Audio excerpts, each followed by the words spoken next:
हरे नाम हरे नाम एव केवलम कलौ नास्तैव नास्तैव नास्तैव गतिरन्यथा। भगवान के नाम की महिमा कितनी है, इसका वर्णन करते करते थक जाएंगे लेकिन फिर भी समाप्त नहीं होती। तो आज हम लोग भगवान के नाम की महिमा जानने का प्रयास करते हैं 2-4 श्लोकों के माध्यम से, जो अलग अलग पुराणों में अलग अलग शास्त्रों में बताए गए हैं कि भगवान के नाम की कलयुग में कितनी महिमा है। यदि भगवान का नाम लें, सिर्फ नाम हरे कृष्ण कृष्ण कृष्ण हरे हरे, हरे राम राम राम हरे हरे, तो हमें क्या फल मिल सकता है। सबसे पहले तो भगवान कहते हैं नाहु बसामि वैकुंठे योगी नाम हृदय न चमत भक्ता यत्र गायन्ति तत्र तिष्ठामि नारद। नारद जी ने पूछा, प्रभु आप कहाँ रहते हो, आपका रहने का स्थान कहाँ है, कुछ तो होगा, कुछ कार्ड कुछ बोर्ड बताइए। भगवान कहते हैं नाहु बसामि वैकुंठे, मैं वैकुंठ में निवास नहीं करता। योगी नाम हृदय न चा, मैं योगियों के हृदय में भी निवास नहीं करता हूँ। तो नारद जी बोले, प्रभु कहाँ रहते हो।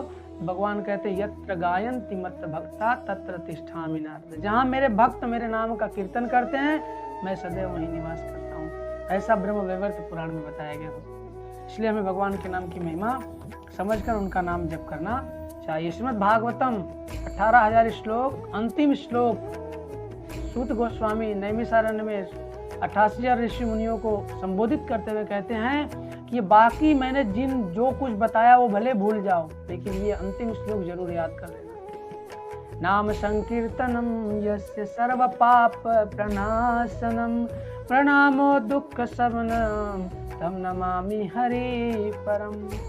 कहते हैं कि नाम संकीर्तनम यस्य, यस्य मतलब जिनके नाम की महिमा 17,999 श्लोकों में बताई गई है, उनके ही नाम संकीर्तनम यस्य, इनके नाम का कीर्तन करना।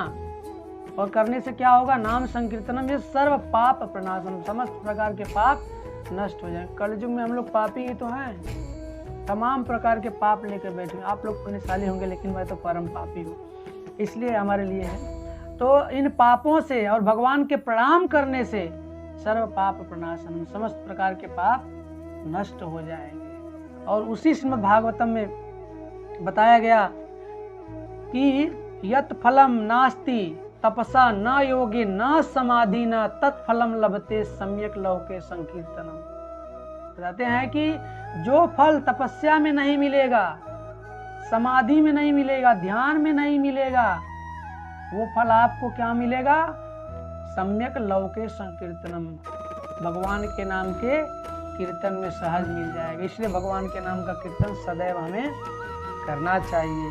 और बताते हैं कि कृतयुगे ध्यायते विष्णु त्रेतायाम यजतो मखे द्वापरे परिचर्यायाम कलौ तत हरि कीर्तनात्। ये भी श्लोक आपका श्रीमद् भागवतम महापुराण से है। इसमें बताया गया कि क्या बताते हैं कि सतयुग में भगवान को प्राप्त करने की क्या विधि थी, ध्यान। 1000 10,000 वर्ष तक ध्यान करते थे, उनके पास उम्र भी समय भी था। ध्यान। त्रेता युग में बड़े बड़े यज्ञ, आपने सुना होगा, महाराज दशरथ ने पुत्र कामेष्ठी यज्ञ किए, भगवान राम ने अश्वमेध यज्ञ किए। यज्ञ में कितना धन खर्च होता है, तो भगवान को प्राप्त करने का साधन था यज्ञ। द्वापर युग में भगवान को प्राप्त करने का साधन क्या हुआ, तो कहते हैं कि द्वापर युग में अर्चा विग्रह की सेवा करके भगवान मिलते थे। तो कलयुग में कैसे मिलते हैं भाई साहब, तो कलयुग में कलौ तथा हरि कीर्तनात्, कलयुग में उसी फल को प्राप्त करने के लिए, भगवान को प्राप्त करने के लिए भगवान के नाम का कीर्तन करना पड़ेगा। कलौ तथा हरि कीर्तनात्, कलयुग में वही फल आपको भगवान के नाम के कीर्तन में मिल जाएगा। श्रीमद् भागवतम में ही बताया गया, कलौ दोषे निधे राजन तिये को महान गुण कीर्तनादेव कृष्णस्य मुक्त संगम परम ब्रजे।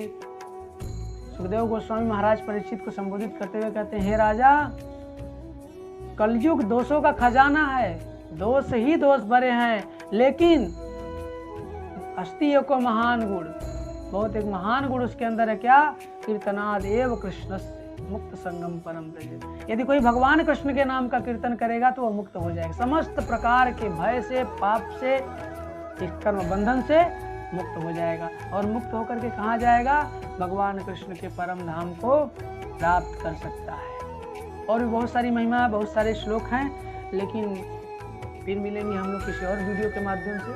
तो आप कमेंट करके ज़रूर बताइए आप किस टॉपिक पर वीडियो चाहते हैं। कुछ डाउट है तो कमेंट में ज़रूर लिखिए। हरे कृष्ण।